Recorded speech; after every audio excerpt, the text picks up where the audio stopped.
On connaît tous le gingembre pour son goût piquant et ses vertus incroyables. Mais une question revient souvent avec insistance, c'est ce qu'on doit manger le gingembre frais, sec ou en poudre. Ce n'est pas si simple parce que les deux, ils ont des particularités différentes.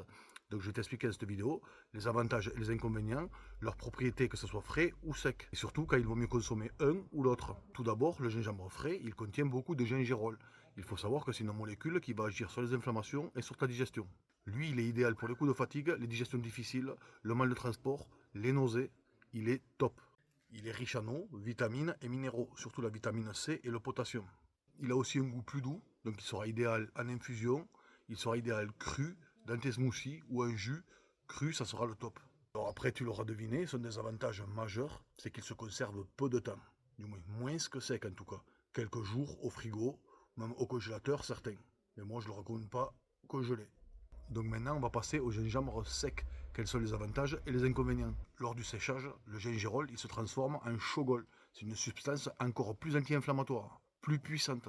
Donc séché, ça sera parfait pour les inflammations et les douleurs. Séché, il est aussi beaucoup plus concentré. Donc une seule cuillère, ça représente l'équivalent de plusieurs tranches. Ça, il faut le garder en tête. Donc d'une part, c'est très facile à conserver, c'est très facile à utiliser, c'est très facile à transporter et c'est très facile à rajouter dans tes plats. C'est rapide. Si tu veux une infusion rapido, il est là. Après, évidemment, comme beaucoup de choses séchées, ça perd une partie des vitamines et des minéraux, dont la vitamine C. Et ça, ce n'est pas négligé. Donc si on s'amuse à faire un récapitulatif, pour les nausées, la digestion, énergie immédiate, je te conseille le gingembre frais. Par contre, douleur articulaire, inflammation, maux de tête, là, le gingembre sec ou séché, il sera beaucoup plus adapté. En cuisine, frais, ça sera pour la cuisine, smoothie, infusion. D'ailleurs, si tu veux que je te donne mon astuce personnelle, tu peux allier les deux. Gingembre frais et séché. Là, tu pourras couvrir une palette beaucoup plus large. Ça sera beaucoup plus intéressant pour toi.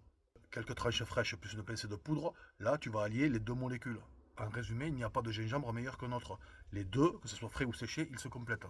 Et surtout, garde en tête que si tu veux l'utiliser pour les douleurs ou les inflammations, privilégie toujours le gingembre sec. Vraiment. Donc je te le redis, mais si tu veux vraiment tirer le bénéfice maximum du gingembre, je te conseille d'allier les deux. Pense-y pour la prochaine fois. Je te remercie de m'avoir écouté. N'hésite pas à t'abonner ou à partager si tu veux me soutenir et si tu apprécies ce genre de petits conseils. Moi, comme d'habitude, je te dis prends soin de toi. À bientôt. Bye bye.